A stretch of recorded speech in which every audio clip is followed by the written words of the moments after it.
everybody, and welcome to this new PensamENT session called Circular Public Procurement in Europe.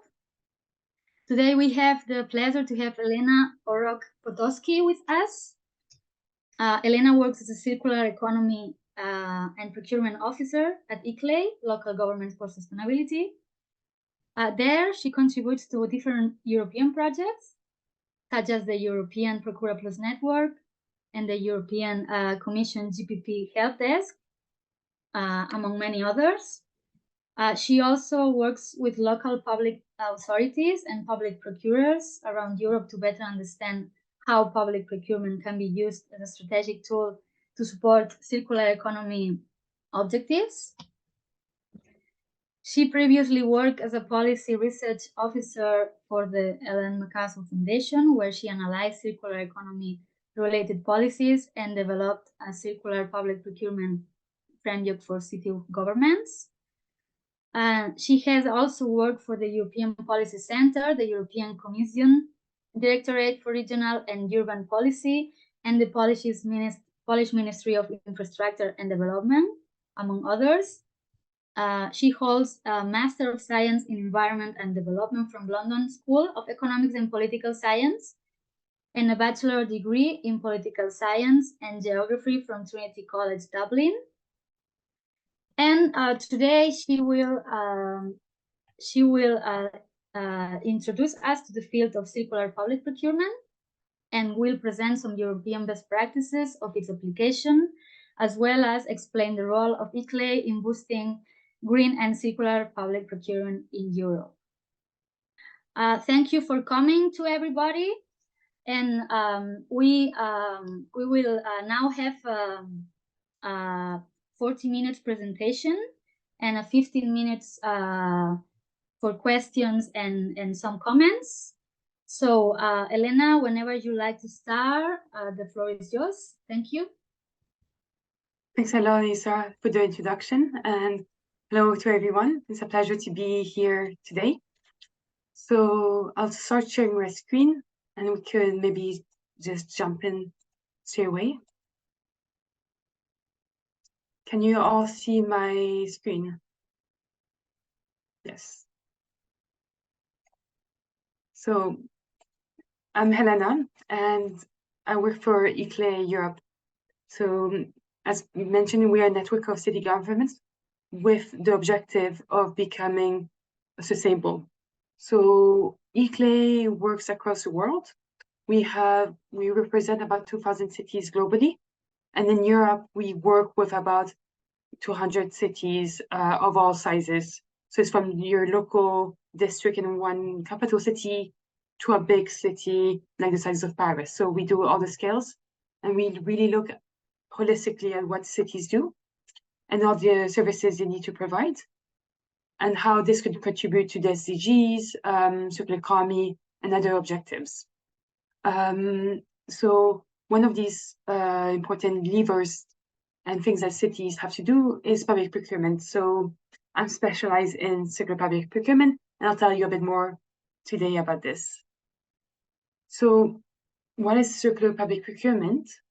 Well, so cities and governments have to provide many services for their citizens. This could be public transport, it could be food for school canteens, it could be medical equipment and emergency face masks like we have seen during the pandemic. It could be street lights and so on. So this costs a lot of money. So what we call circular public procurement is a process by which a public authority, maybe a national, regional, or city government, provides goods and services that support circular objectives, aims to close the biological and technical loop of the circular economy, and aims to reduce negative environmental impacts throughout the whole life cycle of a product or a service. So here on the slide, you can see the European Commission's definition that was set in 2017. Obviously, many different organizations have slight different definitions of it, but we all agree on the principle that's procurement that helps circular economy objectives. So procurement is incredibly important, as 14% of all the money spent in the EU is spent through public procurement. So it's a very important and strategic tool that can help shift the market and support different objectives. So what cities buy and what governments buy matters. So what products, what alternatives are you choosing to do, and the ripple effects of these. So by using a more circular approach to public procurement, you can look at how the waste of the services are dealt at the end of life. You can minimize waste and promote recycling, reuse, etc., and reduce packaging. As we know, we have a plastic pollution crisis. This can help to address this by including requirements to limit these impacts. Besides removing the negative, it can be also a force for good. It can help drive new markets. It can help expand the life cycle of products and promote different skills and new jobs in the market. So in 2020, the European Commission did a study to see the implementation of its EU Green Deal, European Circular Economy Action Plan for the Circular Economy. And they found that the number of jobs related to the circular economy has increased. So we can see that procurement can have an impact and help with competition, job growth, and the increase of the economy. So with other benefits, it can help maximize value for money. So often greener or circular solutions are thought to be more expensive, but if you look at the whole lifetime of a product or a service, and if you count how over the long term, how the money is spent, you can see that it might be actually more effective and provide best value for money. It helps to be more efficient with resource use, looking at how reuse, repurposing, recycling, refurbishment, and the other R's can be promoted for different materials and products. Not only that it supports circular economy objectives, it can also help to reach local governments' climate and sustainable development goals, like the SDGs. Depending on the product category, it can limit the impacts on biodiversity loss. So for example, by the way you procure food or manage waste from organic materials, it can help to reduce these impacts and often aims to reduce the use of harmful chemicals. It can promote innovation and, as mentioned previously, jobs and skills. So there's really a lot going for circular public procurement. But so it's not only what cities buy, it's also the procurement process that has to be adapted. So here I have an analogy of when you go to a shop, you can pay in cash, card, or now with a phone. It's kind of similar with public procurement. The process that you use can also have an impact. So often with good examples of public procurement, we see that upfront there's a lot of collaboration with the market, there's engagement, you're looking at different ways of understanding what are the best solutions. So later on, I'll give some examples of that. But here, at a more theoretical level, we see that procurement is a cycle where you should first analyze what you need to buy and what's needed, look at different possible options on the market, then commission, tender. But one aspect that's often missed is the monitoring of the impact of procurement. So often we buy, but then we don't really understand what was the impact of a contract, what did it help to reach certain objectives. So this is something that all municipalities in Europe are not doing as well as it could be, but we hope that this will change in the coming years. So talking about different ways of procuring, one tool that I'm sure that many of you know well is the pre-commercial procurement, when a solution is not known yet, but then you have a collaboration between the public and private sectors to find the best solution on the market.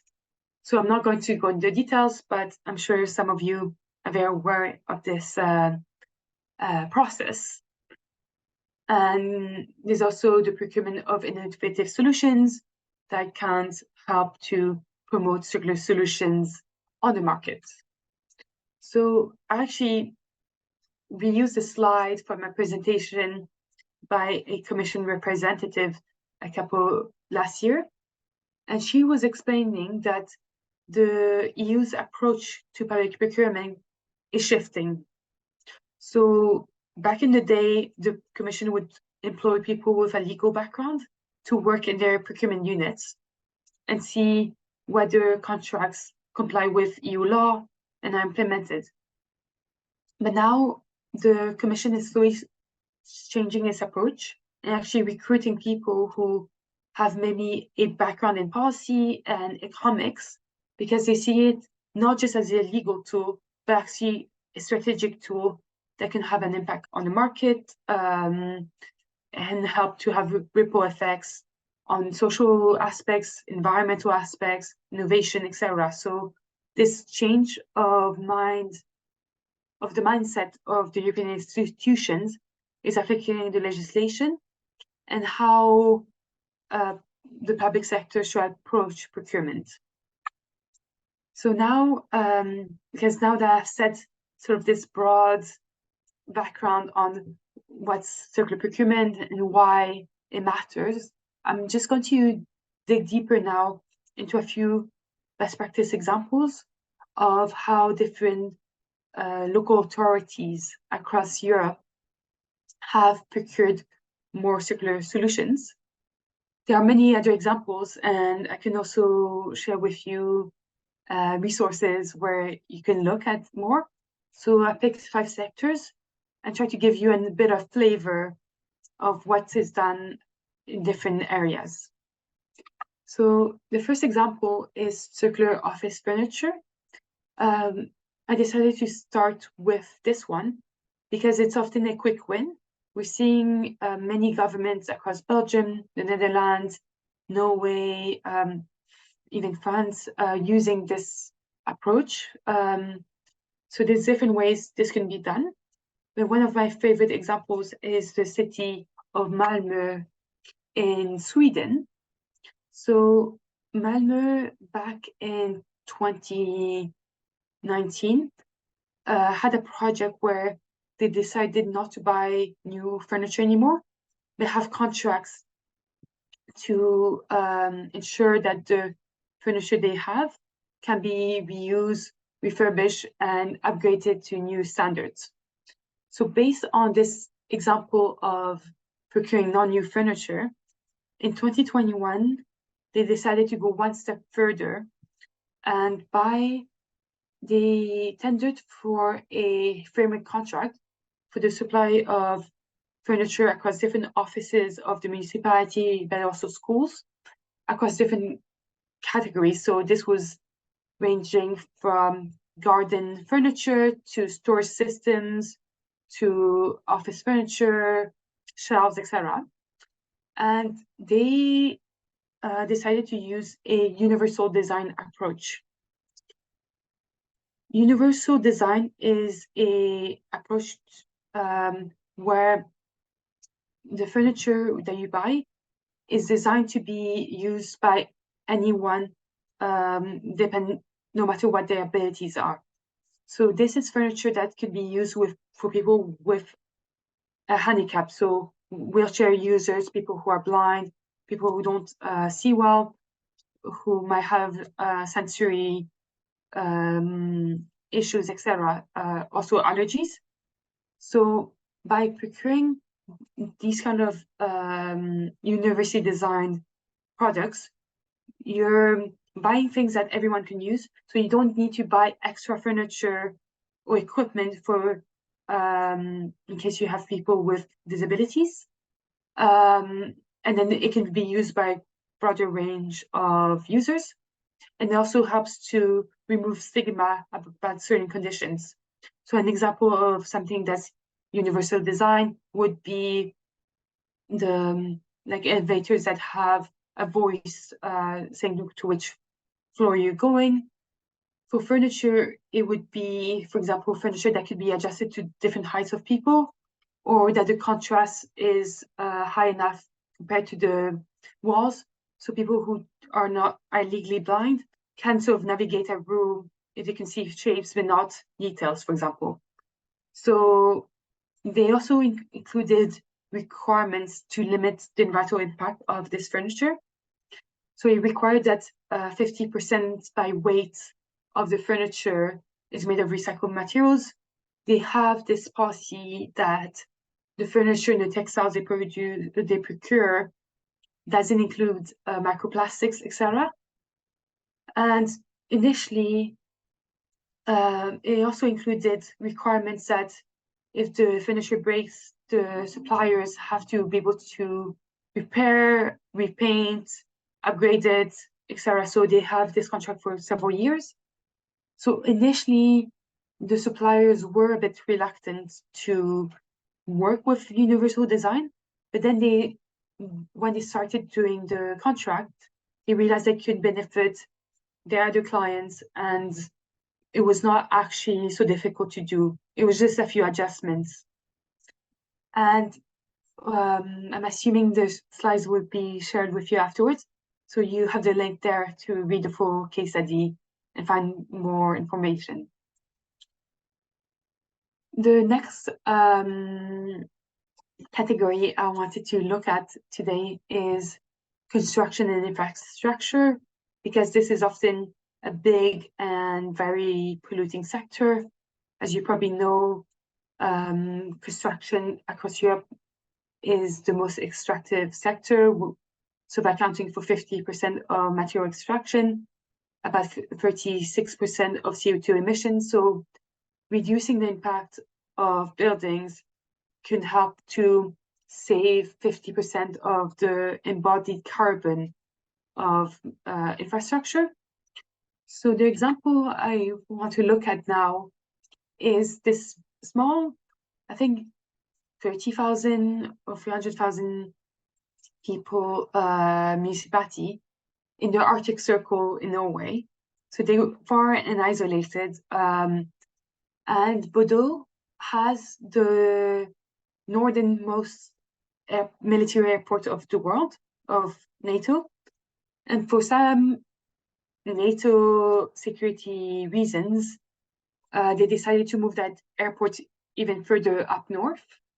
I don't know why, but I'm not a security expert, so we have to ask someone from defense. So the city has, in this yellow zone here, the current civil airport, and they decided that this airport will be moved to the current grounds of the military airport, and the current civil airport will be redeveloped as a new city district and an entire neighborhood, and the military airport will become the new civil airport. And they want to do this change of moving an entire airport with using the less new materials as possible and reusing as much of the materials on the ground. It's quite challenging because this runway here that you see there is 3 kilometers long.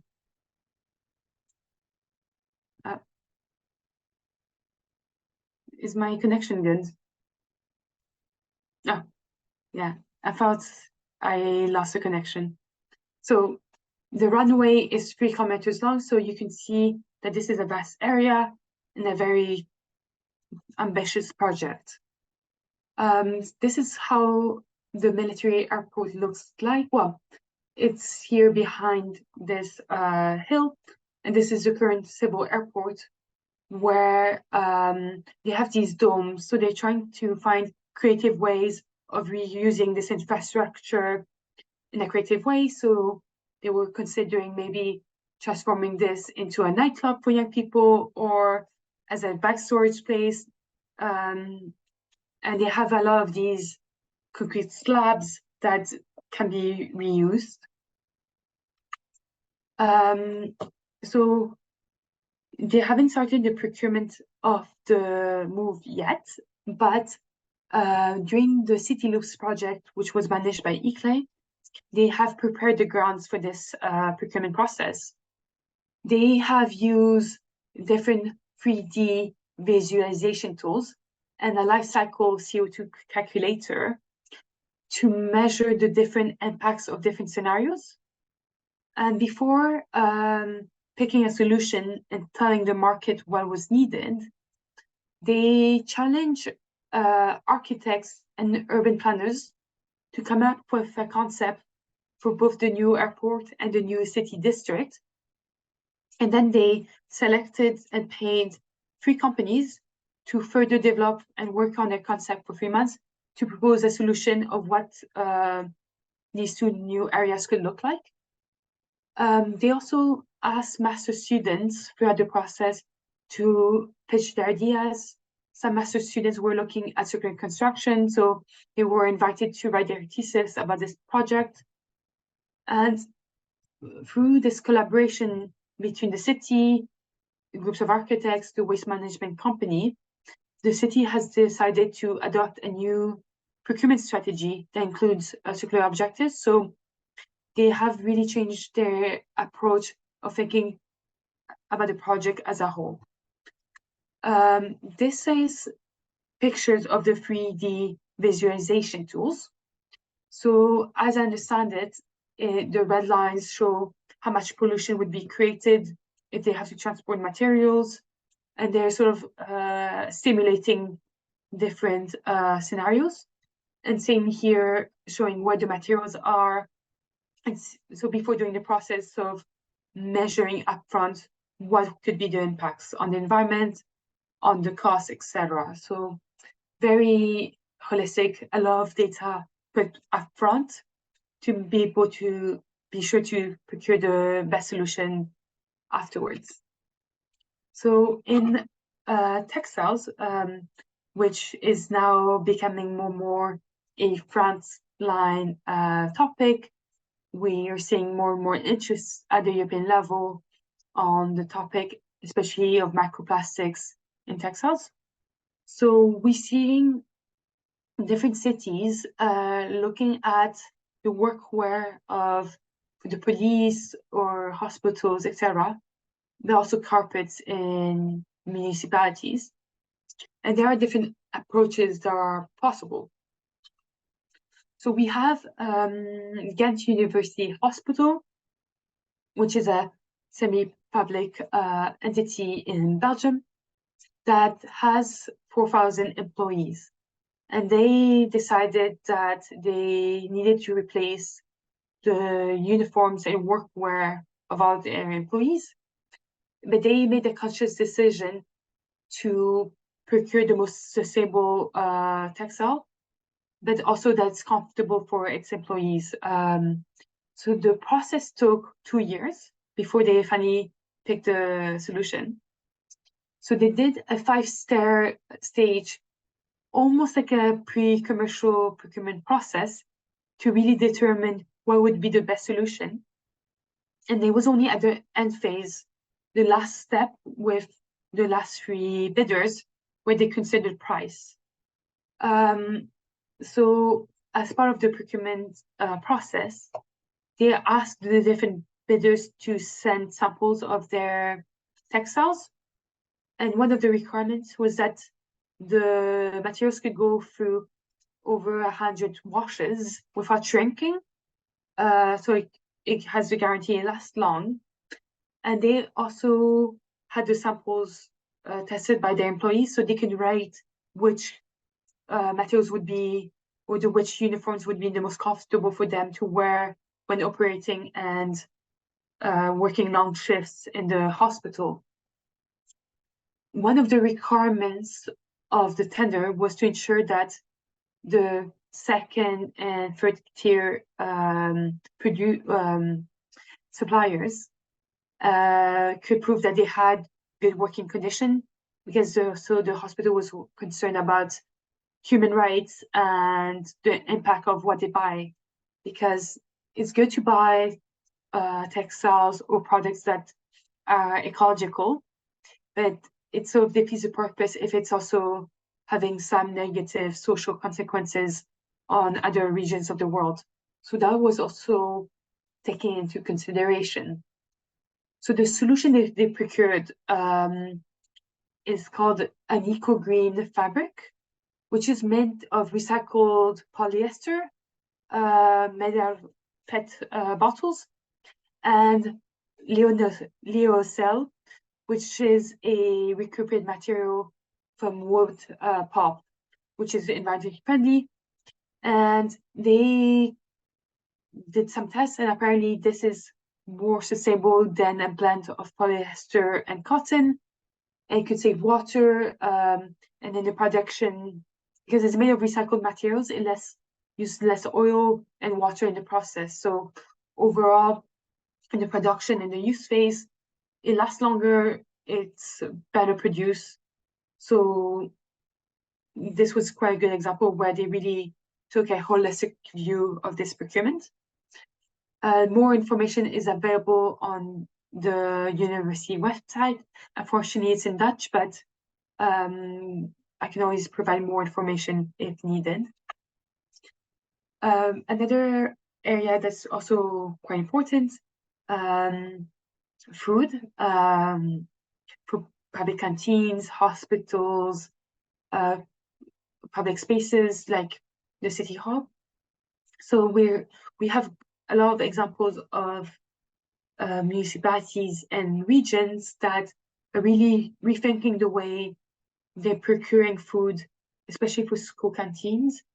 And we have a project at ICLEI looking at how the European Union could maybe provide free lunch meals for students, because eating healthily, food that has less impact on the environment, but also is nutritious, is also important on so many levels. So one city that has been doing this well is the city of Milan, which adopted a food strategy which looks holistically at the way food is produced and consumed, and food waste is avoided. So they are working with locally sourced farmers with a consortium of companies on the outskirts of the city. So they're trying to limit the environmental impact by reducing delivery times. This is a bit tricky in terms of procurement legislation at the EU level, because you can't restrict distance because it's an open market. But they found ways to sort of promote this approach of trying to reduce the food miles. They also found strategies to reduce when too much food is procured. They try to redistribute the food and valorize the discarded food, so it goes back to the soil and is used as compost again. And that the way in the contracts they have with their farmers, that they promote a regenerative agricultural system that does more good to the environment than harm, at least in theory. And this food is used for school canteens, etc. So it looks at different aspects, because it's not just the environmental aspect, it's also the quality of the contracts given to farmers, and how the food is then valorized once it's no longer used, or the food waste. So quite a holistic strategy. You can find more about it on the Ellen MacArthur Foundation's website. There's a link there. I can also share it afterwards. And the last category I wanted to share with you today is mobility. So how we move in the city, and we also know that transport is a very polluting sector, and we need to rethink the way that we move around the city. So over the last decade or more, the city of Porto has really tried to rethink the way its employees move around its city. So back before 2007, the city had a fleet of about 200 vehicles that was attributed to the different staff. And this was very polluting and costly. So then in 2007, the municipality of Porto decided to look at the different options and see whether there's a different way of providing its service to its employees. So it decided to look into a hybrid model where the municipality rents a fleet of cars from a supplier for 4 years, and then the cars are returned and replaced at the end of the life. And they looked at options to provide cars to be shared by the municipal employees. Then in 2015, it followed this approach and upgraded it with a fleet of 12 electric vehicles. And they had a municipal agency conduct a study to show that for the needs of the employees, 90% of the trips could be done by electric cars because they tend to travel only quite short distances within the city, and the charging points could be left at different places. So the system they adopted is an online booking system where, let's say, someone from the waste management department knows they have a meeting or need to bring materials for a conference on the other side of Porto, can book a car, take it, drive it to another location, and leave it. So instead of one car per employees or few employees, these cars are shared. So they found that reducing the amount of cars owned by the city and using this car sharing system has led to a lot of cost save in fuel, decrease in CO2 emissions, but also those reductions. So they measured the impact and it was worthwhile. Obviously, there were some challenges on the way, as the municipality had to invest in its own charging infrastructure. And this electric vehicles or hybrid vehicles are not appropriate for all types of transport or distances. So for example, a heavier van is always the best option for electric. And if traveling outside, let's say traveling from Porto to Lisbon or another Portuguese municipality and traveling these longer distances, they don't always have the guarantee that the car will be autonomous the whole way. So overall, it's a change. It has less impacts, but obviously there's still some challenges with moving to more electric systems, because it also depends by what's done with the battery at the end of the life and where the energy source comes from. But genuine good example, and I believe that the city of Barcelona has tested with something similar with hybrid vehicles or electric. So overall, a good example. So maybe to finish off my presentation, I don't know if I have probably a few more minutes. I'm just going to give an overview of some of the circular procurement work that we do at ICLEI. So ICLEI has been working in the field of public procurement since '96. So we have 30 years of experience in the field, and we have been working with all sorts of municipalities across the world, been involved in over 100 projects. Circular public procurement is a more newer area, and we have been doing quite some work in this field. So our mission is to sort of communicate good examples, give some advice to municipalities on how they can adopt more sustainable and circular practices. We're involved in project implementation. We do research and advocacy on the topic. And we look at how procurement could be a tool to support different policy areas such as climate change, energy efficiency, water use, circular economy, obviously, and many others. Back in 2017 or 19, we produced for the European Commission the Public Procurement for Circular Economy Guidance, which is available on the Commission's website. I can share the link to that if needed. We have also developed training modules on different aspects of procurement, one of which is procurement in the circular economy, which is available on the European GPP Help Desk website.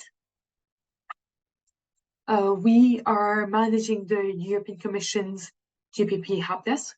So we have a newsletter that goes out every month,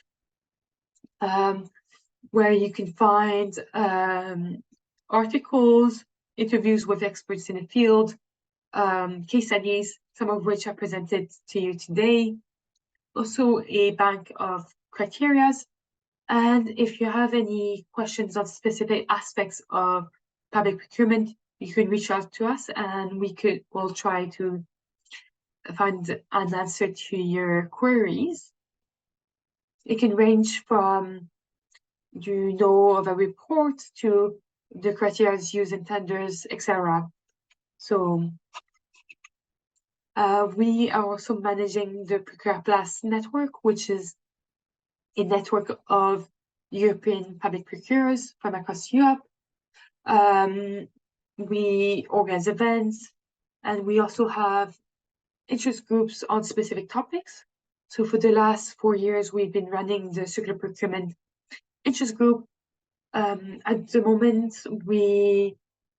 it's paused because we are looking to see if the members are interested to continue again the working group for another period of 3 to 4 years. So if there's interest, let me know, and then we can look into options to continue the group. We have the upcoming Procure Plus conference happening in Lisbon in March, I think on the 12th, 13th, and 14th of March. You're invited to join us and to apply to the Procure Plus Awards, which recognizes outstanding examples of public procurement that helps to contribute to sustainable development and innovation. I can also share the link to this afterwards. So this is the award ceremony that took place in 2022. We had Dr. Bertrand Picard speaking, so it's usually quite a nice event with over 100 people attending. So I'll be pleased if any one of you wants to join us in March. The example that I mentioned from Bordeaux was a City Loops example project. The project is ending on Friday, and we're going to publish a lot of reports and materials on public procurement and how the different cities, besides Bordeaux, what have they done to use public procurement in their process. So again, a lot of resources. As part of the Bosco Circular project, we have looked at circular construction skills and how procurement can be used as a tool. We have developed a training material for public procurers as well as a guidance. So if construction is of interest to you, I'm more than happy to share. And just after this meeting, I'll be moderating a webinar on the topic of how public procurement could support the transition to a greener, more circular construction sector and the relevant skills. So there's lots of things happening in this area. We are just launching now the third phase of the big buyers working group. More information will be available in the coming weeks. So again, another opportunity to be involved in different topics. And if you're interested in circular economy, ICLEI is one of the funding partners of the European Circular Economy, Circular Cities Declaration, which is a commitment of cities to move towards more circular economy. So the idea of the declaration is really to have different cities across Europe agree on a common understanding of what a circular economy is and what they can do. So all levels of governments, well, all cities across Europe are invited to sign the commitment and work. So we now have 80 signatories from across Europe, and we are always welcoming more signatories to join the network. And you could be joining this network, and we organize webinars and meetings to discuss how circular economy can be implemented. And many of the cities in the network have used a more circular approach to procurement. So we have published earlier this year our first report. So this could also be shared if interested. And yes, we have a lot of projects going. So this was just a brief overview of some of the projects. Even more. So yeah, thank you very much for your attention. Now I think we have a bit of time for Q&As, and I hope also this was not too much information thrown at you going quickly through all this. Thank you very much, Helena. It was a really nice presentation. Thank you. It was really interesting. Now we have 15 minutes for questions and also comments. So please, if you like to say any question, and just raise your hand and I will try to give you the word.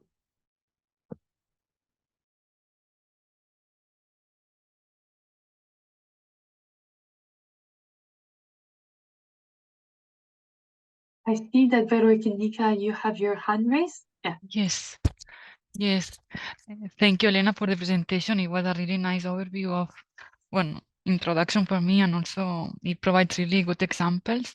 I had a question regarding the focus of recyclability in the circular public procurement, because as I can see in your examples, most of the projects, or at least how I see it, they are comparing, okay, a new solution, a circular solution, or circular, or an alternative solution to the traditional solutions, no?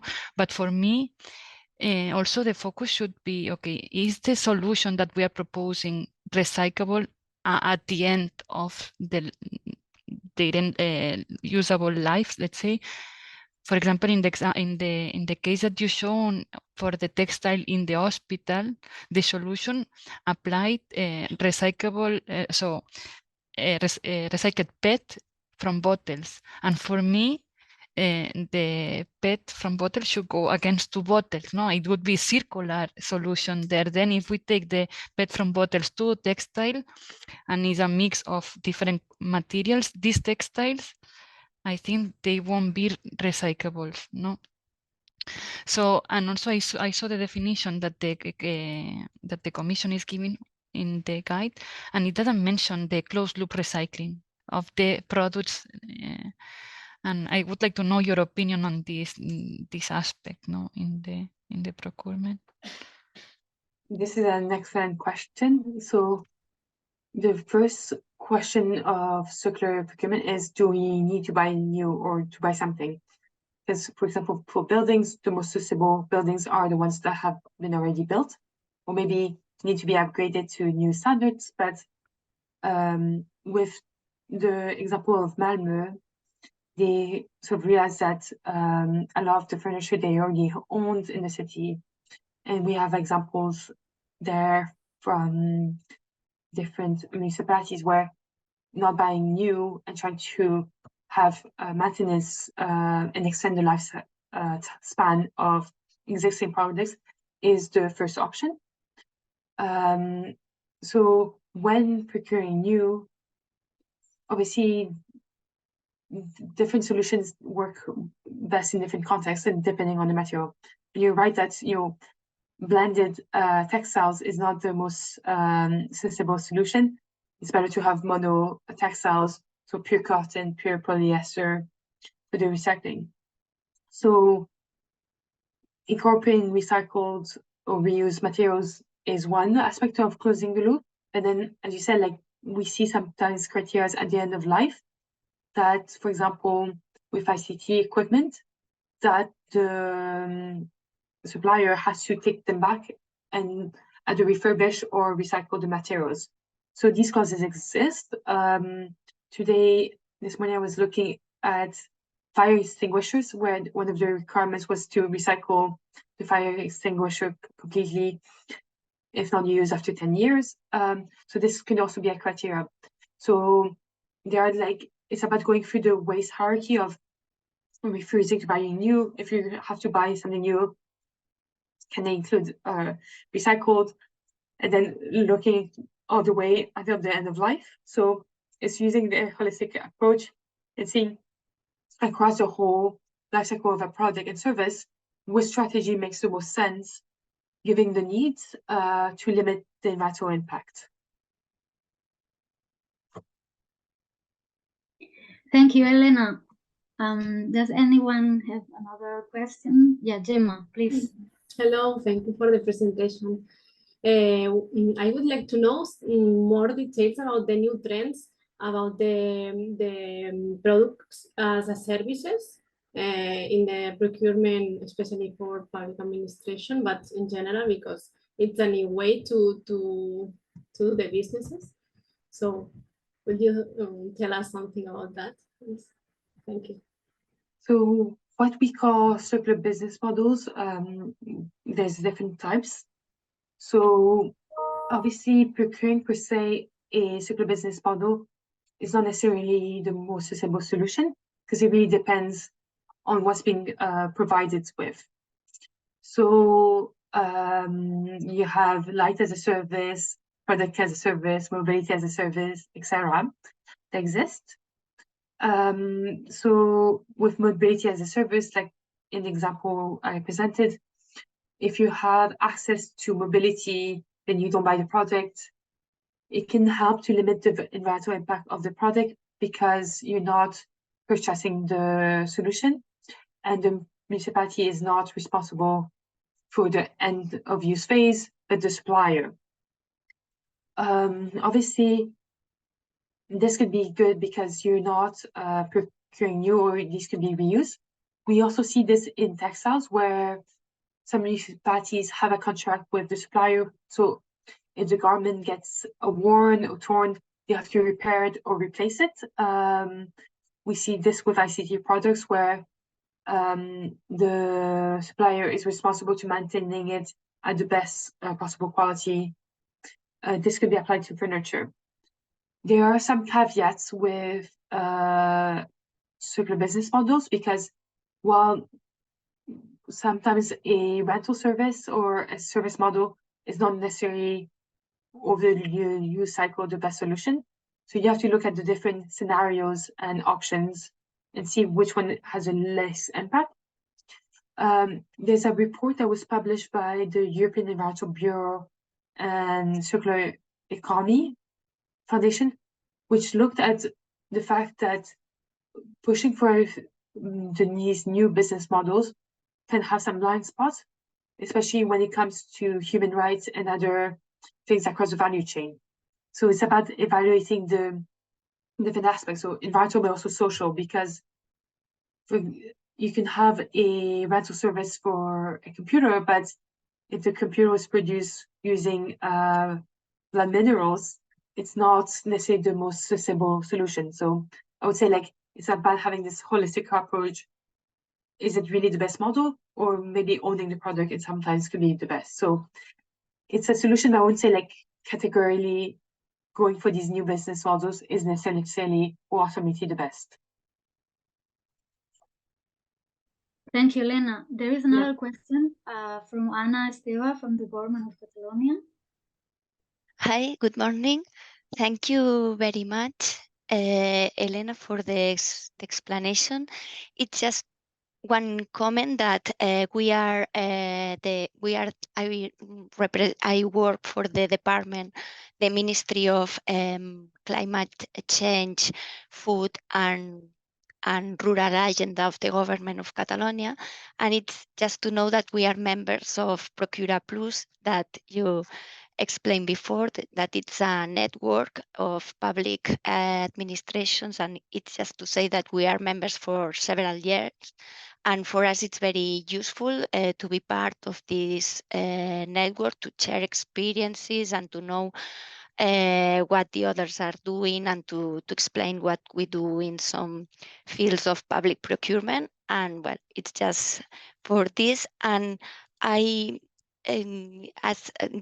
just very briefly, because there are some questions also related with this issue, we elaborate this year with the cooperation of N, a diagnosis of reuse in public procurement that includes some cases studies, European cases studies, and how to do circular procurement, and also Catalan cases. And it's just to say that we have this publication in the website, and anything else. Thank you. Well, it's great to know that you're part of the network, and I hope that you will also apply for the awards and come to Lisbon. Yeah, we will do. We try. Okay, is there any other question? Okay, Ignacio, please. Thanks. Thanks, Helena, for your presentation. Very interesting. I have two questions. More concrete one relates to, well, you know, there are some services which are provided or can be provided directly by public administrations with their own resources, or indirectly through a tender procedure. But even in the first case, let's think, for example, about waste services collection. Even in the first case, you anyway need to buy trucks or uniforms or whatever. But I guess the whole process might be different in whether the service is provided directly or indirectly. And I wanted to ask you if you have any general learning about how these different or how public procurement works in these different cases. That would be my first question. And the second one, well, in the end, this is more general. In the end, public procurement is a voluntary action by public administrations. I mean, you as a municipality can do it or cannot. So I was wondering, to what extent these policies relate to more command and control policies, top-down policies, where directly certain types of products could or should not be put into the market because of their lower environmental performance, and to what extent public procurement policies interact or inform other policies such eco-design or even extended producer responsibility. Thanks. So I think we first made a more general question. So the EU directive on public procurement has an article, I think it's Article 63, that says that public procurement legislation has to respect other areas of EU policy. So it means indirectly that it has to comply with environmental rules and energy regulation and circular economy action plan. So there's not clear guidance from the Commission of exactly how these areas have to interact. But let's say often what we see in tender documents, there would be clauses that, you know, projects cannot include any of the chemicals on the high concern list of the REACH directive, for example, which comes, so often it's not explicitly put in the legislation, but procurement has to respect the environment. And how it's applied, well, it's the competency of member states and then municipalities to sort of transpose EU law. Obviously, there's no, I don't think there's any sort of tension between the procurement directive and environmental directives, except maybe for the area of competition, where, for example, miles or freshness in food contracts cannot be mentioned because it's anti-EU competition law. So there's some areas. What you can do is, in a tender, you can include eco-design and excellent producer responsibility. We see these, well, it's not extended producer responsibility in the sense that you're imposing a fee on the suppliers or the producers of a product, but you can tell the supplier you have to comply with legislation on the end of use phase and make sure that the products are recyclable and are going to be recycled at the end of the line. What we see now more and more that public procurement is not a economic tool in isolation. It often is supported by a circular economy roadmap, by awareness raising with another regulation. So it's one tool among many others. And if so often the best examples of public procurement is one that sort of sits and works well with the other competencies of a public authority. And sometimes it might be more efficient to put an EPR scheme. Sometimes it's better to put clauses in a tender. So one doesn't oppose the other, in my view.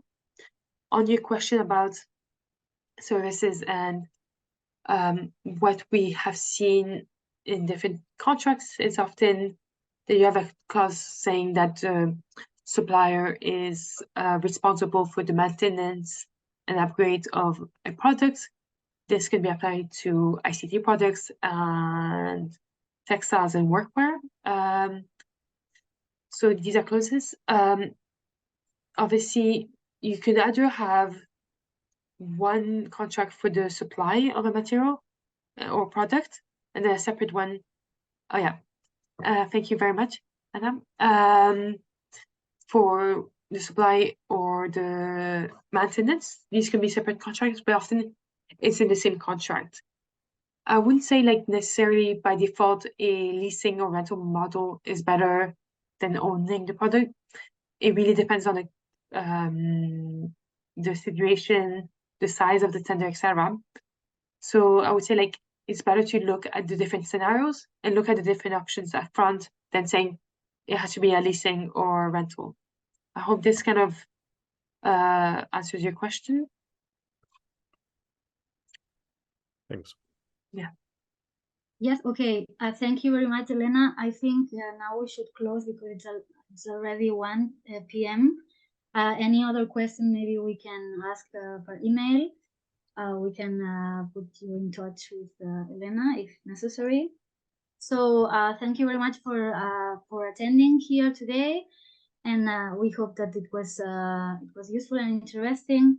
Now we would like to say that in a couple of weeks, on 11th of October, we will have another PensamENT, which will be led by Rosa Garcia from Fundació Resero, and will be about the health and sanitary textiles. In Catalan is la salut i el tèxtil sanitari com a nous vectors acceleradors cap a residu zero. It will take place in Catalan. So yeah, so we hope that you enjoyed today this session and that you, if you like, go to the next one. Okay, thank you very much, and have a nice day, you all.